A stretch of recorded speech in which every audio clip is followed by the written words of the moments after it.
Assalamualaikum warahmatullahi wabarakatuh. Perkenalkan, nama saya Anissa Fitri Adriani dan saya merupakan salah satu dosen pada program studi Teknik Sipil Fakultas Teknik Universitas Bengkulu.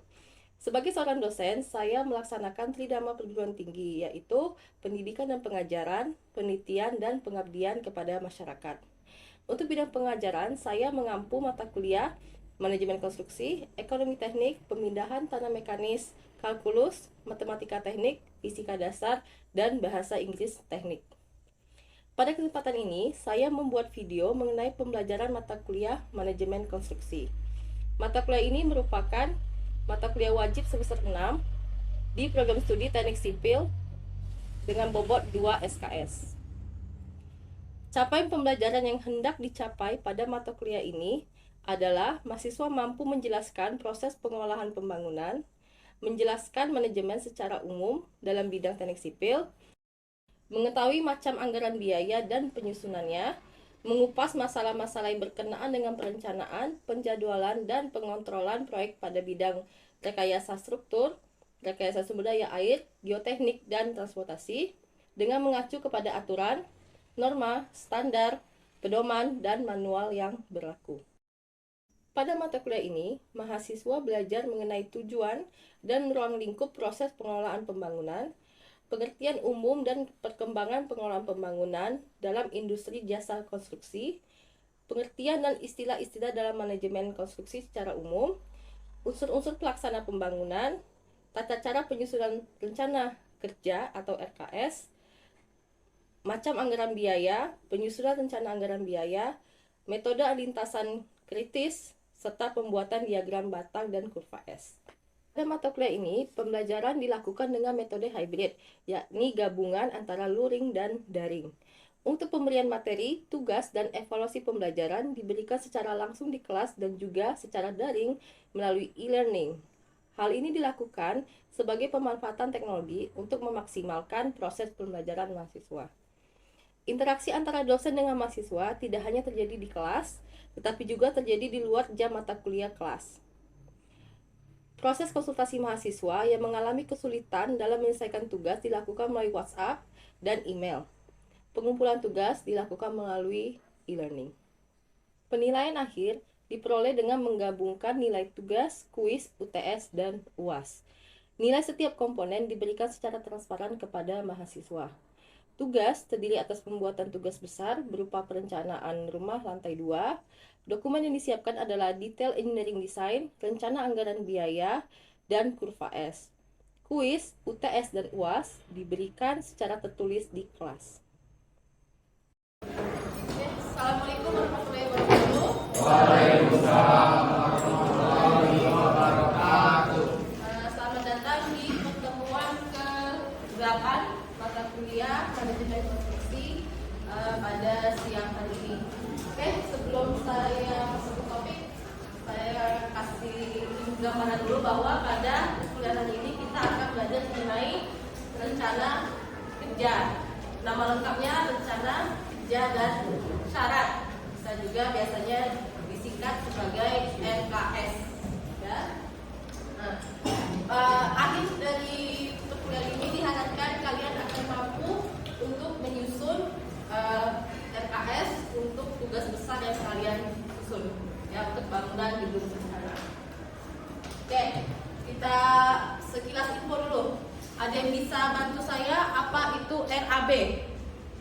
Ya? Rencana anggaran biaya. Rencana anggaran biaya. Rencana anggaran biaya itu apa? Biaya dari awal pembangunan hingga selesai. Ya, Biaya. ya. Jadi apa merupakan perencanaan anggaran untuk bangunan yang akan kita bangun dari awal sampai akhir, sehingga kita bisa dapat gambaran kalau kita menawarkan ke pemiliknya, oh ini gedung kita kira-kira 17M, 18M, gitu ya. Kalau time schedule apa? Rencana waktu. Ya, rencana waktu. Kalau rencana anggaran biaya RAB tadi yang disajikan adalah uangnya. Kalau time schedule waktunya. Jadi minggu keberapa itu targetnya apa, pekerjaan apa yang sudah selesai. Minggu kedua target apa yang akan selesai. Sehingga bisa dilihat nih seandainya terjadi keterlambatan dan kita bisa ambil langkah-langkah dengan mudah. Oke, manajemen konstruksi apa? Ya? Manajemen konstruksi adalah sebuah proses mengatur atau mengelola pekerjaan terutama pada bangunan yang agar mendapatkan hasil yang diinginkan. Itu yang mengenai mutu, biaya, dan waktu. Oke, apa tadi? Mutu, biaya, dan waktu. Tiga ini yang diperhitungkan sehingga kita mencapai target kita dengan se-efisien mungkin, gitu ya, dengan mutu yang baik, biaya yang sesuai, dengan waktu juga yang sesuai. Oke, manajemen risiko. Sebelumnya risiko itu apa? Kalau risiko itu konstruksi dari ketidakpastian semua proyek konstruksi yang memiliki risiko. Oke, rencana kerja dan syarat-syarat atau disebut sebagai SKS. Itu adalah sebuah dokumen ya yang berisi informasi proyek, mulai dari siapa pemiliknya, terus apa saja kesepakatan tentang metode pembayaran atau tentang cara kita memanage risiko dan lain sebagainya. Ya, dan dokumen SKS ini biasanya dibuat sebagai suatu kesatuan dari DED, detail, engineering, design. Bahasa Indonesianya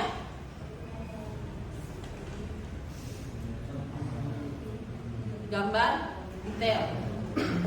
Ya.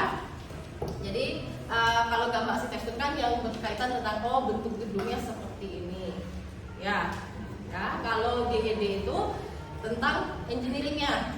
Jadi ini kita mau bangun gedung nih. Secara arsitektur dia berupa ruangan segi 4. Ya. Biasanya ada balok di sini.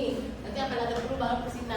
Untuk DED-nya itu ini dimensinya berapa, akan pakai ulangan berapa, untuk apa yang diperlukan untuk bisa mensupport strukturnya. Ya, itu semua tercantum dalam DED.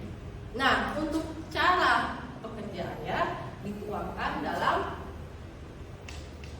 RKS.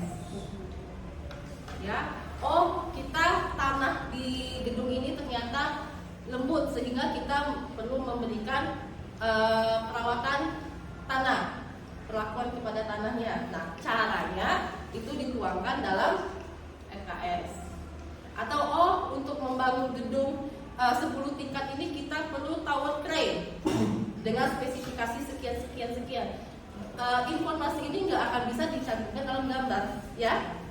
Ya, kalian sebelumnya udah bikin gambar ya? Nah, untuk informasi alat berat apa, cara pengerjaannya itu dituangkan dalam RKS. Ya. Oke, nih isi RKS secara umum ya, karena memang RKS itu nggak ada format yang baku kan, harus ini, tapi paling tidak memuat informasi ini. Yang pertama syarat umumnya, nama pemberi pekerjaannya, nama kontraktor umumnya, siapa pengawasnya, kemudian apa nama pekerjaannya dan lain-lainnya yang secara umum tentang gedung ini. Ya, yang kedua syarat administrasi. Oke, termin pembayaran, proses lelang secara spesifik di mana. Ya, kemudian kalau seandainya kalian akan melaporkan hasil pekerjaan itu bagaimana mekanismenya? Ya, apakah per bulan, minggu, ya, baik itu dari progres pekerjaan. Ada yang K3 harus dilaporkan ya. Minggu ini terjadi kecelakaan sekian orang, minggu kedua terjadi kecelakaan sekian orang. Dan informasi ini kapan harus diberitahukan kepada owner itu biasanya dituangkan dalam RKS. Ya.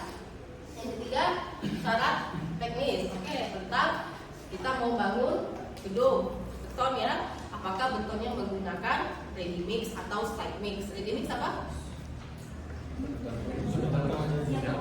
Siap pakai ya, yang datang pakai molen ya. Atau slide mix atau adalah beton yang dibuat di lokasi di site ya, site mix. Atau apakah kita menggunakan besi diameter berapa, diameter 8, 12, 14, itu semua tertuang dalam RKS-nya secara rinci. Oke, termasuk juga cara pengujian ya. Jadi kalau kita beton kan mau diuji apakah sesuai dengan spesifikasi yang diinginkan. Apa cara menguji beton? Ada yang ingat? Menguji beton basah menggunakan uji slab. Menguji beton yang sudah kering, kuat tekannya dilihat. Apa yang harus diperhatikan dalam penyusunan RKS? Yang pertama, jangan cantumkan merek. Ya, jangan secara spesifik. Kalau mau biasanya sih secara umum menggunakan besi sekian, semen sekian, ya, tapi tanpa mereknya. Kalau biasanya nih pekerjaan yang arsitektur ya, itu kan ada selera klien yang harus dipenuhi ya. Nah itu biasanya kita pakai istilah lantai granit setara merek apa. Jadi jangan mengunci kita harus pakai merek itu, karena kalau mengunci berarti kan kita takutnya nanti ada impresi yang berbeda. Takutnya nanti kalian sebagai penyusun RKS disponsori oleh keramiknya. Ya, itu sebagai etikanya. Jadi kalaupun harus mencantumkan mereknya, beri kata-kata setara merek apa, atau semen nih setara merek apa, ya. Kemudian kita harus mencantumkan titik tujuannya atau titik awalnya, ya. Jadi pengukuran sekian meter, elevasi sekian meter itu di titik mana itu harus dicantumkan dengan jelas, nanti supaya yang di lapangan nggak bingung ya, ini elevasi itu berapa, dihitung dari mana, apakah elevasi dari lantai belakang yang dianggap 0 ya, kan kalau kita elevasi di sini 0, di sini jadi 15 ya, tapi kalau di sini kita buat 0, di sini jadi plus 15 ya, makanya kita harus mencantumkan dengan benar titik tujuannya. Yang ketiga, pastikan kalian harus mencantumkan ketentuan teknisnya untuk setiap pekerjaan. Jadi dari awal sampai akhir. Untuk pekerjaan kalian nih, boplank namanya ya. Kalian kan perlu boplank, itu harus dicantumkan. Kalian mensyaratkan boplank jenis apa? Kayu dengan ukuran sekian. Kalau enggak, nanti yang dipakai bambu. Ya, padahal itu tidak sesuai dengan spesifikasi. Atau baking stick, atau baking stick yang untuk kalau bikin beton, cetakan beton itu bisa pakai yang besi kan, yang reusable, yang dipakai berulang-ulang kali. Ya, bisa pakai yang kayu. Nah itu harus dicantumkan di dalam RKS-nya. Atau ini pemadatan untuk pekerjaan ini jalan, pemadatannya perlu berapa passing. Nah itu harus dicantumkan dengan benar, berapa passing dengan alat berat apa ya. Tapi kembali lagi, mereknya jangan maksa istilahnya ya, jangan harus merek Caterpillar ya, setara dengan ini yang dengan kapasitas sekian bucket sekian ton atau sekian kubik gitu biasanya ya. Biasanya nanti kalau belum KP ya, biasanya kalau KP itu diminta sama pembimbingnya untuk kalian minta itu DED-nya, RKS-nya, sama RAB-nya ya. Tapi memang biasanya kalau DED sama RKS masih mau lah dikasih, tapi kalau RAB agak susah ya. Oke, ini contoh hal-hal dalam RKS syarat teknisnya. Oke, jadi tadi udah saya bilang sekilas boplank-nya. Ini jangan yang terlupa ya, karena kan kita biasanya bangun itu kalau kalian nyusun nih, takutnya ada yang terlewat hal-hal yang kecil. Oke, mulai dari boplank pun harus dispesifikasi, paku harus dispesifikasi mau berapa senti, berapa inch ya. Kemudian apakah kita mengerjakan pekerjaan dengan manual atau menggunakan alat berat tertentu. PTM udah ya? Sudah. Sama saya? Ya. Ya. Jadi ada alat berat tertentu kan? Contohnya dari yang nggak usah alat berat deh. Alat-alat yang membantu pun harus kita spesifikasikan. Apakah kalian menggunakan molen atau nyuruh tukang yang ngaduk sendiri? Ya, kalau nggak dispesifikasikan nanti tidak disediakan oleh pelaksananya, kita nggak bisa menyalahkan ya ketika itu menjadi temuan. Oke, kemudian apakah kita bentuknya menggunakan side mix atau ready mix? Kemudian cara pemadatan beton harus menggunakan vibrator atau enggak? Ya, kalau pakai vibrator kalau di RKS tercantum harus menggunakan vibrator, berarti harus pakai. Ya, kalau enggak nanti didot aja sama tukangnya atau dipakai besi biasanya kalau enggak. Ya, padahal secara RKS kita menspesifikasikan hal yang lain. Ya, berarti itu sudah salah. Ya. Nah, kemudian spesifikasi lab. Ya, kita menguji namanya sub test itu harus sekian ya. Itu kan ada di SNI sebenarnya ya. Tapi kita harus cantumkan di RKS juga. Kemudian lab apa yang kita gunakan juga harus dispesifikasikan sebenarnya. Jadi apakah labnya sudah sertifikasi atau ada lab tertentu yang kita syaratkan, umpamanya lab dengan standar apa gitu. Ya, itu kita harus tuliskan di RKS dan lain-lainnya. Nah, yang mengawasi pelaksanaan ini siapa tuliskan? Apakah pekerja itu konsultannya, kontraktornya melaksanakan sesuai dengan RKS? Siapa yang bertugas untuk memastikan? Konsultan pengawas. Ya, jadi jangan dikira pengawas itu cuman lihat, enggak. Dia harus tahu apa yang diinginkan oleh dokumen perencanaannya, ya. Apa yang dimau, apakah sesuai atau tidak, ya. Kontraktor pun harus dengan detail membaca RKS-nya, site manajernya ya. Engineer-nya harus baca nih. Oh, kita bangun, jangan sampai salah. Karena kalian nggak baca nih. Oh, harusnya kalian pemadatan sekian kali, ternyata hanya sekian kali, atau salah ukuran, atau salah bangun, atau salah pakai ukuran tulangan. Itu bisa. Ya, jadi ini menjadi pegangan kalian di samping gambar. Kalau di lapangan, ya kalau di lapangan kan jarang pegang RAB ya. Ya, itu biasanya kalau udah di office. Ya, kalau kalian lagi ini pesen material baru lihat RAB. Ya, tapi ketika bekerjanya yang dipegang adalah DED sama ya. Ibaratnya kalau peralatan itu ini adalah manual booknya, ya, buku manualnya. Ya, kalau kalian punya mobil, oh kalau terjadi sesuatu ini caranya, atau ingin melipat kursinya ini caranya. Nah, ini RKS itu adalah manual booknya pekerja konstruksi, gitu ya. Oke, contoh-contoh RKS.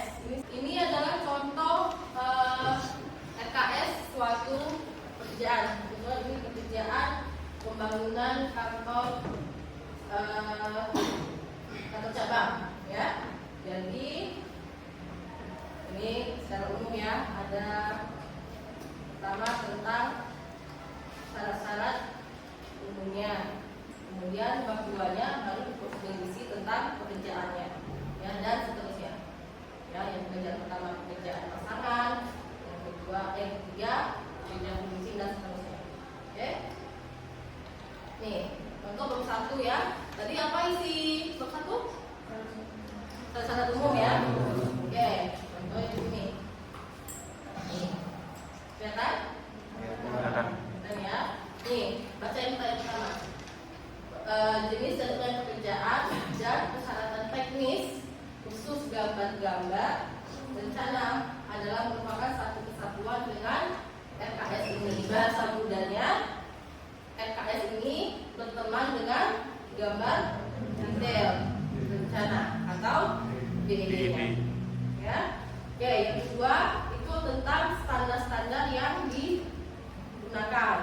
overall kita menggunakan standar-standar ini, ya. Kemudian sebelum melaksanakan pekerjaan harus mengukur semua titik elevasi bla bla bla. Itu yang tadi titik duga, ya, harus dipastikan sejak awal. Nggak lucu kan ketika kalian bangun gedung ternyata meleset 5 meter dari tempat seharusnya bisa terjadi? Bisa, ya. Seharusnya rumahnya di sini ternyata terlalu ke kiri, bisa kan? Ya, makanya jangan sampai itu terjadi. Jadi dari awal dikasih tahu, oh, biasanya pakai patokannya tiang. Tiang ini berada di titik mana? Ya, biar nggak salah. Karena kalau posisi tiang yang pertama salah, berarti yang lainnya itu salah. Ya, bangunannya biasa. Oke. Kemudian ada syarat-syarat umum lainnya. Ini nanti silakan dibaca, ya. Nanti saya kasih deh, ya, syarat-syarat kerjanya seperti apa. Kemudian dokumen-dokumennya apa saja.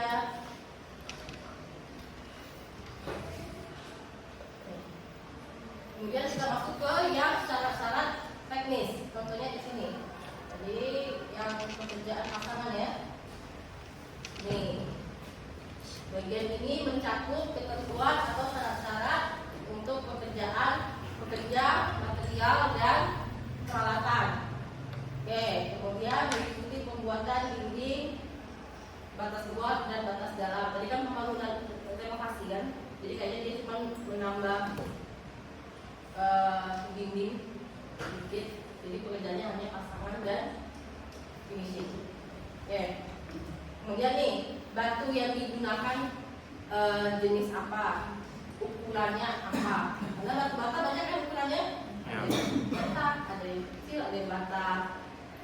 Kita lihat, ada yang batu bata ringan, ada yang batako. Itu harus dijelaskan. Dari gambar kelihatan nggak?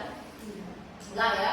Kalau kalian bangun rumah nggak kelihatan nih, ini bata apa yang digunakan. Kamu menuju ke SKS, ya. Ini contoh dia menuliskan tentang bata apa yang digunakan. Kemudian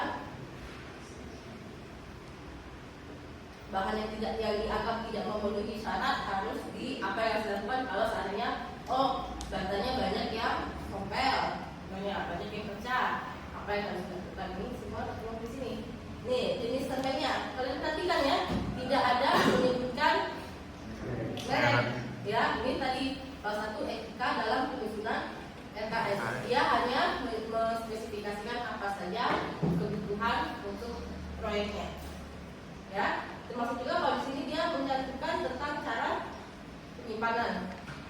Ya, lantainya kering dengan tinggi minimum 30 cm dari permukaan tanah. Nah, orang yang menyusun RKS bisa dapat ketentuan ini dari mana tadi? Jadi bukan yang dipakai tadi, berarti dia sudah mencantumkan dari awal.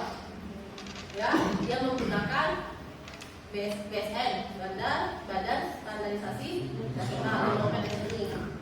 Ya, kemudian menggunakan juga standar Amerika dan lain-lain, ya. Di sana ada semua. Ya. Kemudian hasilnya dan lain sebagainya. Ini andukannya 1:3. Kemudian 1:5. Jadi sebenarnya mudah kan? Ya, ini bisa diterapkan kalau seandainya kalian, ini kan sering nih, anak sipil disuruh pamannya, tolong dong desainin rumah. Ya, sering ya. Tolong dong lihat-lihat pagi bujang-bujang nih. Tolong paman lagi bangun rumah nih, tolong lihatin sesuai atau enggak.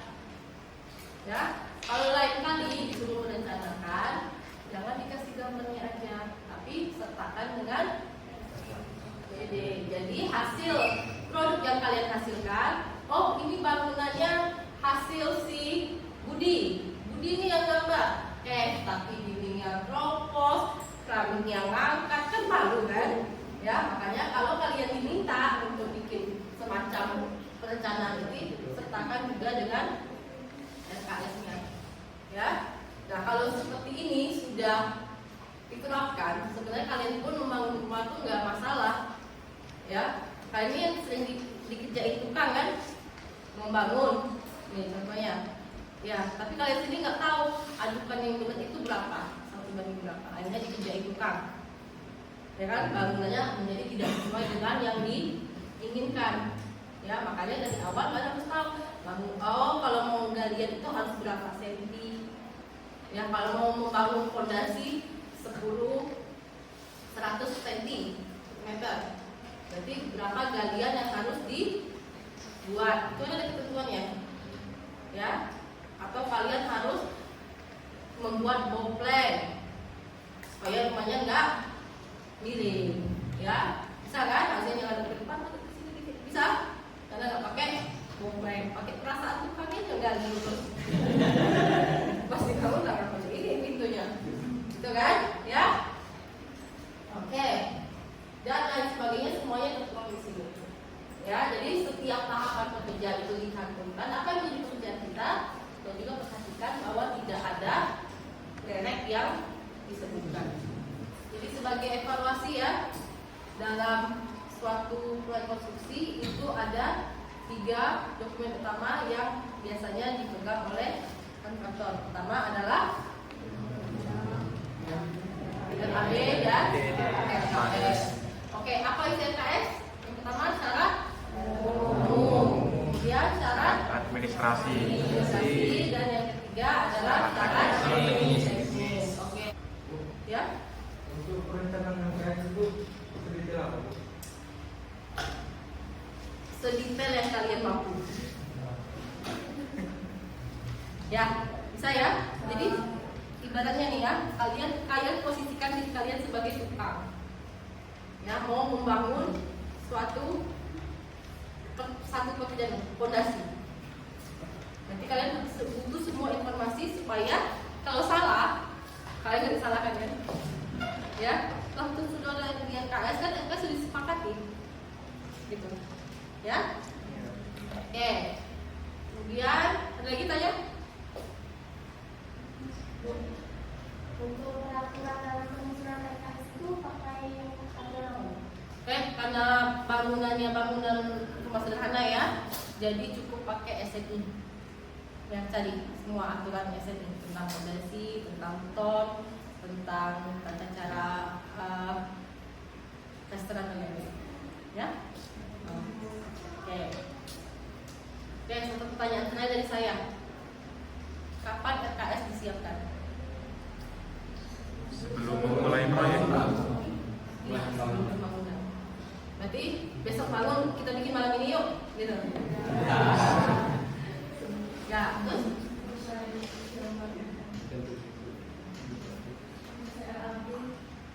Sorry?